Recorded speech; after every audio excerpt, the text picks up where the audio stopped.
खान साहब थे, वो एक पनवाड़ी की दुकान में रोज पान खाने जाया करते थे। एक दिन उन्होंने उसकी दुकान में एक तस्वीर देखी जिसमें छोटे से बालक की छवि थी। वो खान साहब उस बालक की तस्वीर देखकर पनवाड़ी से कहते हैं कि बालक तो बहुत ही सुंदर है। इसके सिर पर मोर मुकुट, कानों में कुंडल, तन पे पीतांबर और पाँव में पैजनियां कितने सुंदर लग रही हैं। लेकिन बस एक ही कमी है कि ये जिस जमीन पर खड़ा है वो खुरदरी है और इसके पाँव में जूते भी नहीं हैं। ये खुरदरी जमीन इस नन्हे पाँव में चुभती होगी। ये बात सुनकर पनवाड़ी ने उससे कह दिया कि तो तुम ही ले आओ इसके जूते और उसे पहना दो। बात खान साहब को लग गई।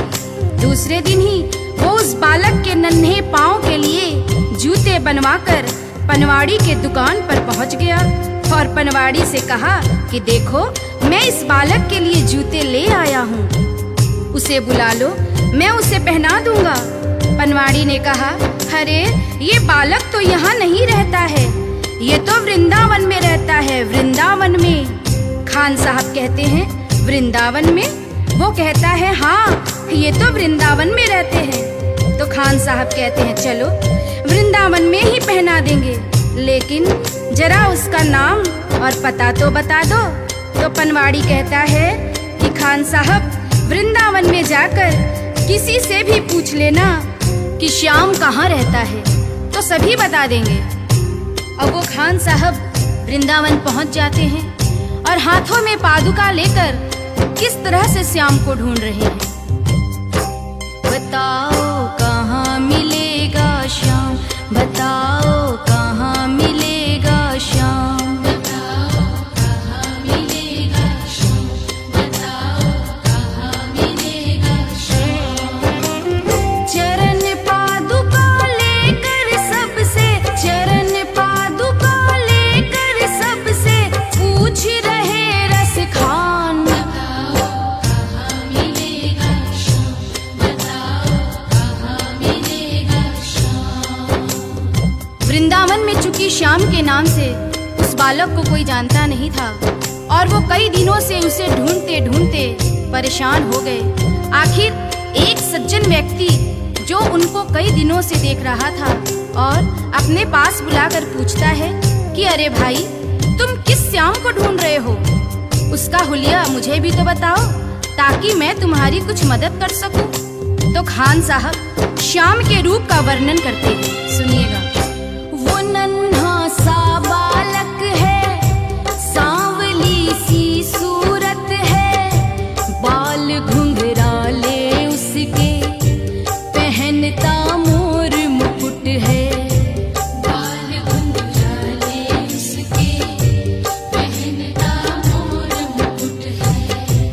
नैन उसके कजरारे, हाथ नन्हे से प्यारे, बांधे पैजनिया पग में, बड़े दिलकश है नजारे, बांधे पैजनिया पग में, बड़े दिलकश है नजारे।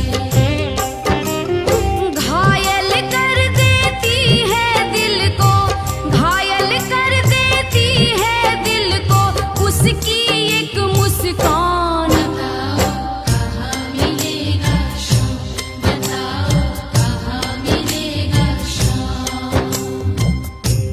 श्याम की जो छवि खान साहब उस सज्जन को बताते हैं, उसे सुनकर वो सज्जन को पता चल जाता है कि ये खान साहब किसे ढूंढ रहे हैं और वो उसे समझाते हैं।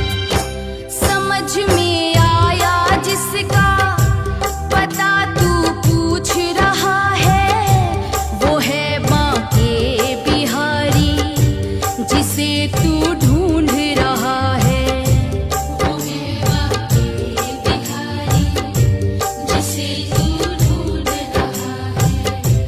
कहीं वो श्याम कुहाता, कहीं वो कृष्ण मुरारी, कोई सांवरिया कहता, कोई गोवर्धन धारी, कोई सांवरिया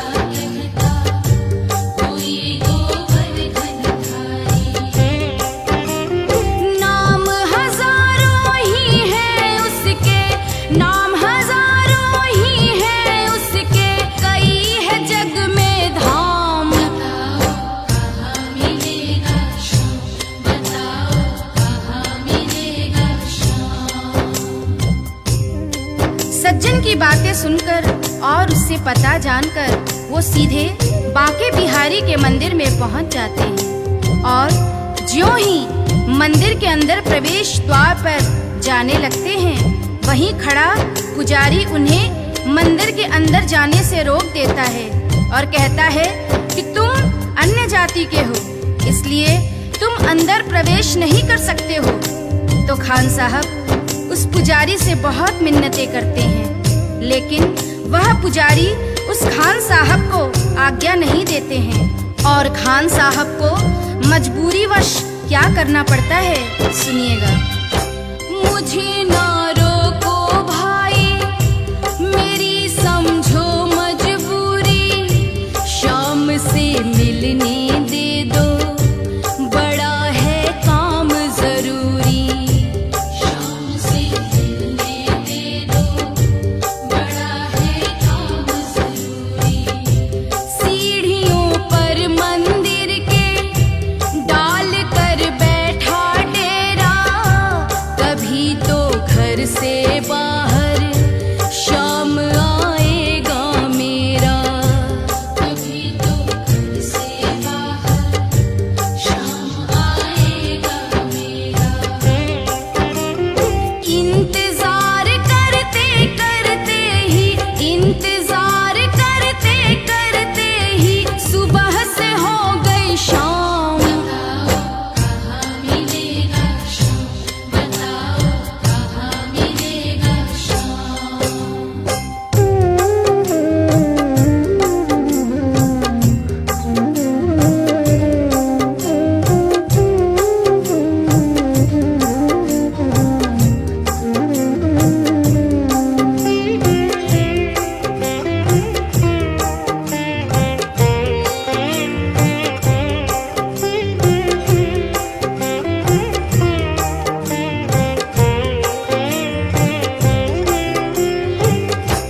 जाग कर रात बिताई, भोर होने को आई, तभी उसके कानों में एक आहट सी आई, तभी उसके कानों में एक आहट सी आई।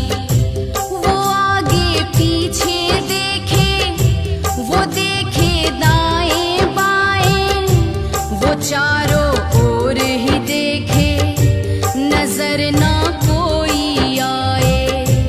वो चारों ओर ही देखे, नजर ना कोई आए।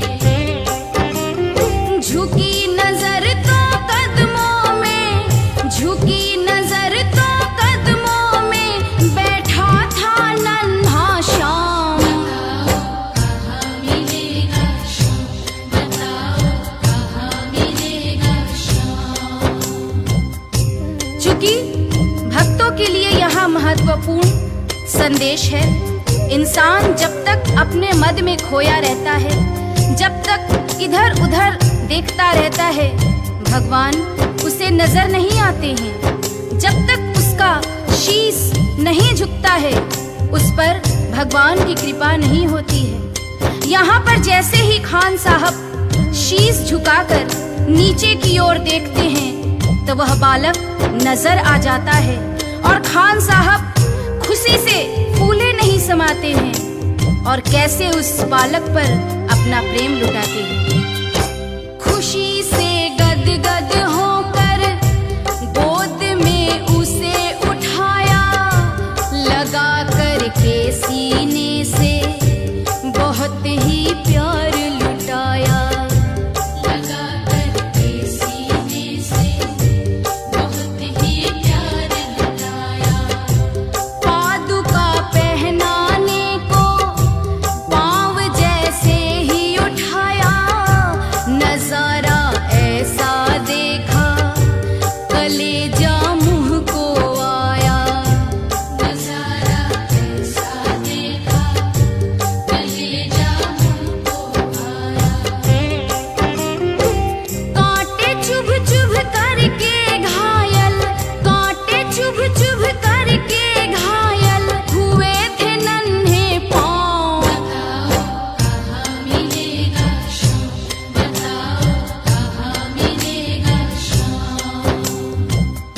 बालक के नन्हे नन्हे पांव कांटे चुभ चुभ कर छलनी हो जाते हैं, जिसे देखकर खान साहब का हृदय रोने लगता है और उनके आंखों में आंसू आ जाते हैं। वो सोचते हैं कि तस्वीर देखकर मुझे जिस बात का डर था वही हो गया है।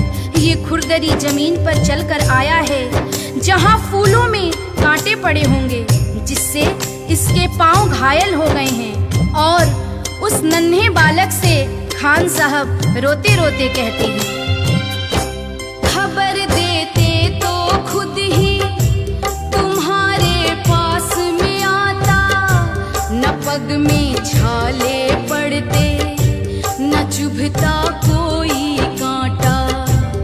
अब वो नन्हा बालक उस खान साहब की उंगली पकड़कर मंदिर के अंदर ले जाता है और बांके बिहारी की मूरत की तरफ इशारा करके कहता है कि बोलो खान भाई बोलो, अगर मैं तुम्हें अंदर बुला लेता तो तुम क्या मुझे पहचान पाते? क्या तुमने यही मूरत अपने दिल में मेरे लिए बसाई थी? क्या तुम मुझे पहचान पाते? नहीं पहचान पाते ना? इसलिए ही छवि जैसी तू मेरी बसा के दिल में लाया, उसी ही रूप में तुझसे यहाँ मैं मिलने आया, उसी ही रूप में तुझसे यहाँ मैं मिलने आया। गोकुल से मैं पैदल आया, गोकुल से मैं पैदल आया, तेरे लिए ब्रजधाम। बताओ कहाँ मिलेगा श्याम, बताओ कहाँ मिलेगा श्याम। ये कटु सत्य है। गीता, रामायण, महाभारत कहीं भी पढ़ लीजिए। भगवान को हम जिस रूप में देखते हैं उसी रूप में वो हमें दर्शन देते हैं। जैसे कि द्रौपदी ने कृष्ण से कहा कि तुमने मेरा चीर बढ़ाने में इतनी देरी क्यों की? तो कृष्ण ने कहा कि दोष मेरा नहीं है द्रौपदी, दोष तुम्हारा है। द्रौपदी, मैं तो तुम्हारे पास ही खड़ा था, तुमने पुकारा ही नहीं। तुमने तो द्वारिकाधीश मेरी लाज बचाओ कहकर पुकारा, इसलिए मुझे द्वारका जाना पड़ा और तुम्हारे पास आने में मुझे वक्त लग गया। अगर तुम मुझे भैया कहकर बुलाती तो मैं तो तुम्हारे पास ही खड़ा था द्रौपदी। श्याम की बातें सुनकर कवि तो हुआ दीवाना, कहा मुझको भी दे दे तेरे चरणों में ठिकाना, कहा मुझको भी दे दे तेरे चरणों में ठिकाना। तो दुनिया का मालिक है ये मैंने जान लिया है, लिखूंगा पद तेरे ही आज से ठान लिया है, लिखूंगा पद तेरे ही आज से ठान लिया है। श्याम प्रेम रस बरसा सोनू, श्याम प्रेम रस बरसा सोनू, खान बनारस खान, भाव के भूखे हैं भगवान, भाव के भूखे हैं